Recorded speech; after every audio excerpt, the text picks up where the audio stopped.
This video will include spoilers from these movies, shows, and books. Viewer discretion is advised. Insert pictures of movies, shows, and books.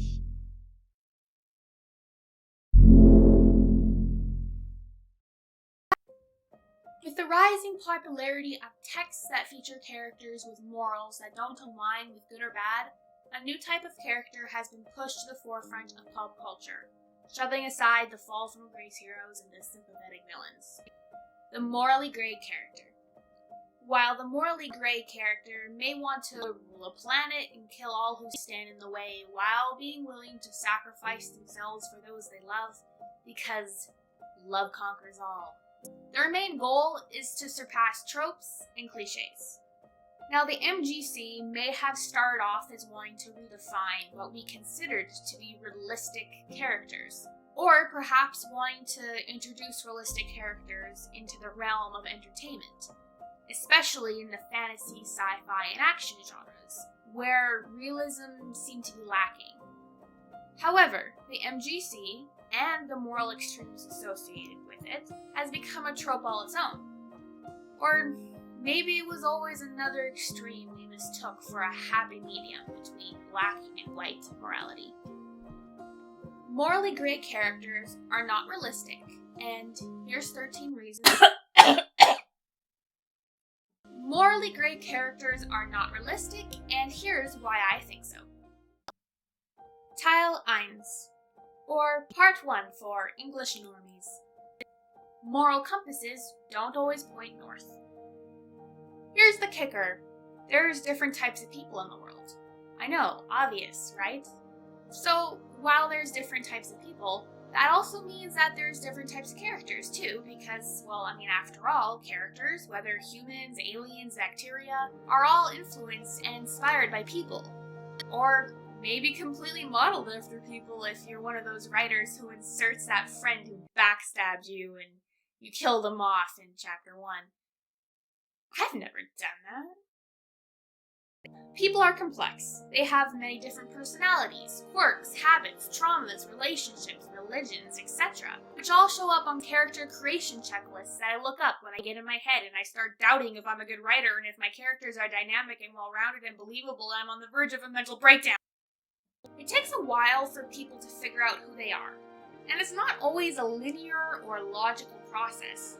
Creating characters is so much easier, following different basic formulas depending on what kind of character it is. So, stage 1 is deciding who's the protagonist, who's the antagonist, etc. But let's skip that part, because that's not what this video is about. So, step 2. Is this character a good guy or a bad guy? Or, as I prefer, where does this character fall on the morality spectrum? With extensive thought, 5 minutes of thought, I've come up with a 5-type morality spectrum that I can apply to pretty much every character. Type 1. The upright character, aka the good guy, aka Mary Sue, aka I'm so perfect and I don't even know it. The upright character has a few flaws, but they usually aren't damaging. And they have a, usually unbreakable upright moral compass. Minor flaws, such as recklessness, naivete, or distrust, could bring out paradigm shifts or even their downfall. They could have fatal flaws, but the fatal flaws aren't often major flaws like a violent temper or chronic selfishness. They can make mistakes, but they don't deviate from their morals on purpose, and if they do, they're crossing the line into another morality type. Which, if that's the way your story's going, then good on you. So, the upright character usually stays upright. Aang from Avatar: The Last Airbender, the greatest show on Earth, is another example of an upright character.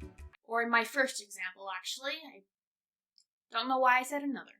Anyways, he does not deviate from his morals, even if it means ending the real threat Ozai presents forever. As we know from Legend of Korra that non-benders can be just as capable as benders. Or even from Avatar, when we see Ty Lee be all like, "Oh, I'm gonna take away your bending," Even without his firebending, ex-Fire Lord Ozai presents a real threat to the world. Still, Aang refused to kill him. This isn't to say that upright characters don't kill people. For example, soldiers aren't morally skewed just because they kill people. But Aang holds his morals to such high regard that he refuses to deviate even slightly. Aang is much more moral than my next example, Steve Rogers, aka Captain America from the MCU. Steve is one of the more boring MCU characters because while he is an interesting character, he is also too morally upright, never staying from the right path. However, after the events of Civil War, I think he develops into the next morality type. Type 2. Average realistic character, aka you and me, aka the everyman, aka Kevin from the grocery store. Hey Kev. So the average realistic character is flawed, maybe deeply flawed, is morally upright 7 times out of 10, but is prone to giving in to their flaws and or temptations. This is what I believe to be the epitome of realistic characters, as the ARC is someone you'll meet in a long line to enter Sobeys because your province is horrible at following COVID restrictions, so you end up having 922 lockdowns. The ARC is the everyman. The ARC won't rob a convenience store because they want to buy an engagement ring for their girlfriend. The ARC will kill in war, but not on a street corner. The ARC might cheat on their boyfriend or steal $1 from their co-worker's desk to buy something from the vending machine, then be poked by guilt's pointy stick. Ouch. Now, this character you're probably not going to expect to see in this morality type, but I really do think it fits. Boromir from Lord of the Rings. The movie version, I have not read the books. Please don't kill me. So he is an example of an average realistic character. He gives in to the temptation of the One Ring and tries to take it from Frodo, but after he fails, he immediately regrets trying in the first place. So I've been filling up this video with a lot of nerddom and pop culture references, so I'm gonna do the opposite now. Moses from the Prince of Egypt, and that one book no one has ever read, is a character most would probably expect would be in the upright morality type, being a prophet of the Lord and all. But the Bible is rife with horrible people, and yes, this sometimes includes the prophets and servants of God. Moses' realistic characterization is not only shown when he questions literal God, saying he shouldn't be the one to save the Hebrews because he's got public speaking anxiety, which is not present in the Prince of Egypt, but is also evident when God orders him to tell a rock to spout water while he and the Hebrews are taking a stroll through the desert for a few decades. Moses, not wanting to embarrass himself, hits the rock with his staff instead. I mean, we've all been there.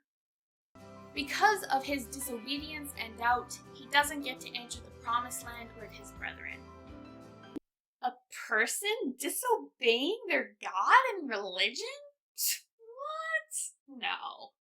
But I mean, seriously, if that's not the best illustrator of a realistic character, then I obviously have no clue what I'm talking about. Type 3. The morally gray character, aka the anti-hero, aka I'll steal a car from a guy but not candy from a baby, aka Russian roulette, aka too trouble to try. The morally gray character is deeply flawed, damaged or damaging others because of those flaws, is morally ambiguous on things that have a very clear line between right and wrong, and often hops over the line when it suits them or the story. So Michael Scofield from Prison Break is a classic MGC. He puts multiple people in danger when he robs a bank. It doesn't matter that he was never going to hurt anyone.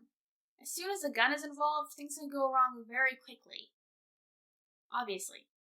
He breaks his brother out from prison and runs from the cops and the FBI. But he does it in the name of freeing his innocent brother. That's noble and courageous, and no, it's not. Don't forget that he knows right from wrong. Michael's a smart guy. He just chooses wrong when it suits him. Because why not? Rick Sanchez from Rick and Morty is another textbook MGC, as he constantly puts people in danger and kills beings across the multiverse. He knows what he does is wrong, but he just doesn't care. He does protect his family though, but he feels like there's a threat he can't protect them from. He'll do the right thing if he feels like it. That's honestly the only thing that's keeping me from putting him in the next category. Type 4. The dark realistic character, aka the sympathetic villain, aka daddy issues, aka parent better because your kids can end up being serial killers. The dark realistic character has been destroyed by flaws, circumstance, or trauma, has a few or several upright or average realistic qualities, and are morally bankrupt like 90% of the time. These characters are villains or antagonists who are very clearly bad guys, but have reasons and or motivations that audiences understand or sympathize with. The DRC is a villain that can almost definitely be redeemed, unless they commit one of the deadly character sins, which is a whole other video. The DRC is morally bankrupt in terms of society's morals, but they often follow their own moral compass, usually thinking they are right in their actions. They are often the heroes of their own stories. The DRC can be very likable, but there are no smokescreens. The DRC is a bad guy. Jin from Xenoblade Chronicles 2 is an example of a dark realistic character. He follows his own moral compass, believing he is liberating blades from their slavery to drivers. He wishes to kill the architect, who is basically the god of the Xenoblade 2 world, and will kill any who stand in his way, even his old friend. His reasoning for wanting to kill the architect is understandable and sympathetic, and he himself has many qualities of an average realistic character, caring for those close to him and feeling guilt after killing that old friend. He is even redeemed at his story's end, helping the protagonists fight the main villain. The dwarf in the flask from Full Metal Alchemist Brotherhood is a dark realistic character, as he shows not only motivation for wanting to become God, he wants to know everything as well as have ultimate power, but also that he has his own sort of moral compass, believing he is completely right in his actions of taking the lives of every human in Amestris so he can become more powerful than his world's god. Relatable, am I right? No, just me? Okay. His motivations at least partly stem from being imprisoned in the flask for many years. I forget if it's made clear in the show, but from a psychological perspective, it makes sense that someone who has been imprisoned grows to crave ultimate power. This psychology, even if it's implied, and the dwarf's motivations, is what separates him from the upcoming morality type. Another example I am adding so I can promote my book, We Shall Reap, more information at the end of the video, is one of my 7 main characters, Rowan Riker. He's a dark realistic character, as his antagonistic characterization and his motivations are a direct response to the traumatic circumstances he suffered when he was younger. When writing Rowan, I didn't want to write him to be an evil, morally bankrupt character who was unsympathetic and unable to be understood. Which brings me to the next morality type. Type 5. The morally bankrupt character, aka the bad guy, aka the evil overlord, aka metaphor for Satan. The morally bankrupt character is deeply flawed and is morally bankrupt, but with little or no reasoning or motivations behind their actions, and may be considered evil by some standards. Usually, the MBC will lack the psychological capability of having a moral compass, will follow extremely poor, bad, or evil morality, or they won't even have enough characterization to have a psychological capability or a moral compass. The MBC doesn't have to be evil, but they usually have little to no care about others and will not follow the morals or rules of society. Be prepared for my first example. Scar from the original Lion King is a classic MBC. Perhaps his murderous intentions can be explained by the fact he is a lion. If lions contrived clever plots with side antagonists to kill the reigning monarch and his heir, though I think they may be more likely to just go for the jugular. But then again, I'm not a zoologist. But Scar's manipulative and antisocial tendencies are, not excusable by DNA at all. I mean, duh. Scar's goal to become King of Pride Rock is simple enough, but he presents no actual motivation. You don't know why he's the catchy song brand of evil he is. Just imagine how even more iconic he could have been if he had a few more layers. The Joker from The Dark Knight is an NPC, portrayed as a psychopath, which is not to say that psychopaths are evil. Just he, in particular, is bad. He kills just because. I mean, that's a good reason, right? The Joker is a rare example of an NPC that's interesting, as most NPCs are, well, at least personality-wise, boring compared to the other personality types. Child Spy, or Part 2, once again for English normies. There's more than one shade of grey, maybe 50? Or not? Caveat, when I say realistic, I'm talking about average realistic or dark realistic, unless I specify one or the other. So why do I think morally grey is not the same as realistic? Let's put it this way. Most people aren't going to save the dog by murdering the master, and those who will murder the master probably won't care if they hit the dog. Morally grey is characterized by ambiguous morality, which is a lack of certainty whether something is right or wrong. Everyone has a certain degree of ambiguous morality. Some of you might be morally ambiguous about vaccines, cops carrying firearms, wars, Brexit, etc. But in most developed societies, there is a thick rainbow neon line outlined in black Sharpie because I am 10, drawn between right and wrong. This line is called the law. Most of us, like the law, are not morally ambiguous about certain crimes. I mean, murder is wrong, SA is wrong, stealing is wrong. Thus, most people are not fundamentally morally ambiguous, rather just on certain topics.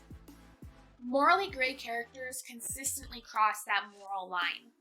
Average realistic characters come close, some even tiptoeing over, or if it's a fall from grace sort of story, then yeah, they might completely flop on the other side and they won't be able to, get back to the other side.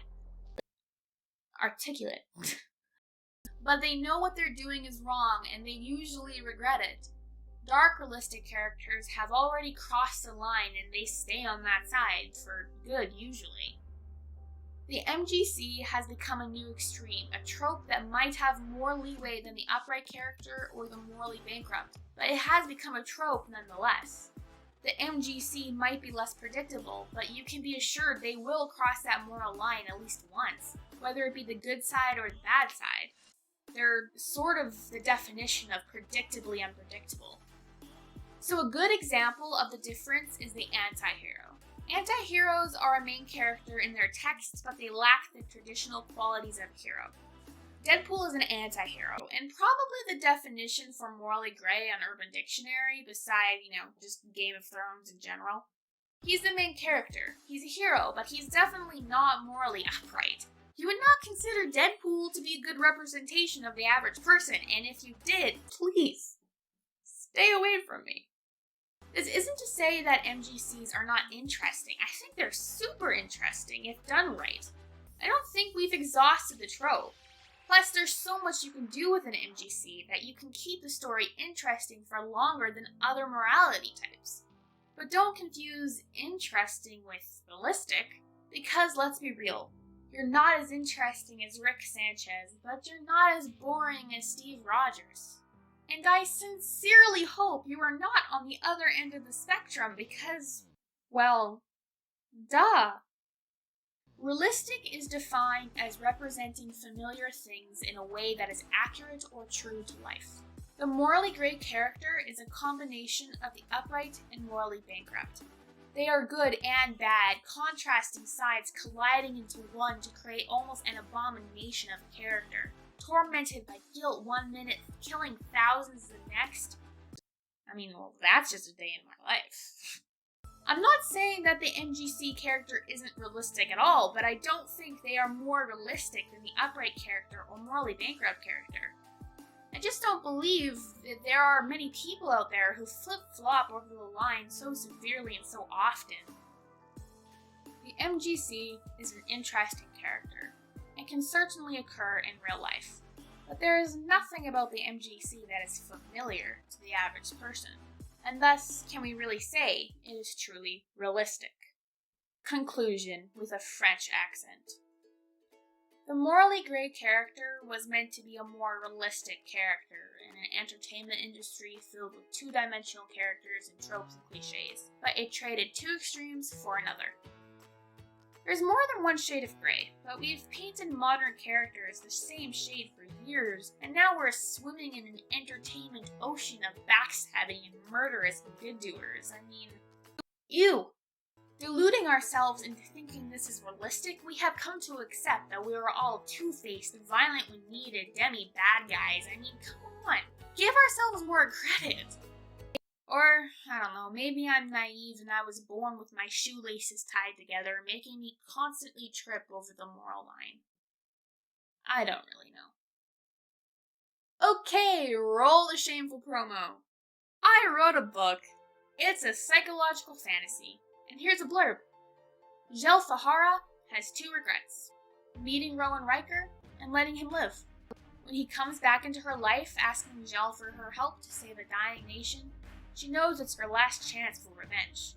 There is a more detailed blurb in the description of this video, but the book follows 7 perspectives, all with their own motivations and, subjectively, realistic psychology. And I think if you like character-driven stories, you'll like this one. I'm super proud of it, and if you want to support me or if it looks like something you might be interested in, click a link to your preferred book site in the description below. So, if you liked this video, give it a thumbs up and subscribe. If you didn't like this video, subscribe anyways, because you might like my next one. And in the comment section, let me know your take on morally grey characters. Oh, and disclaimer that I'm putting at the end of the video instead of the beginning of the video so you're not put off. This is all my opinion. This is just for fun. If you have any comments, please be respectful. Thanks for watching, and happy Friday.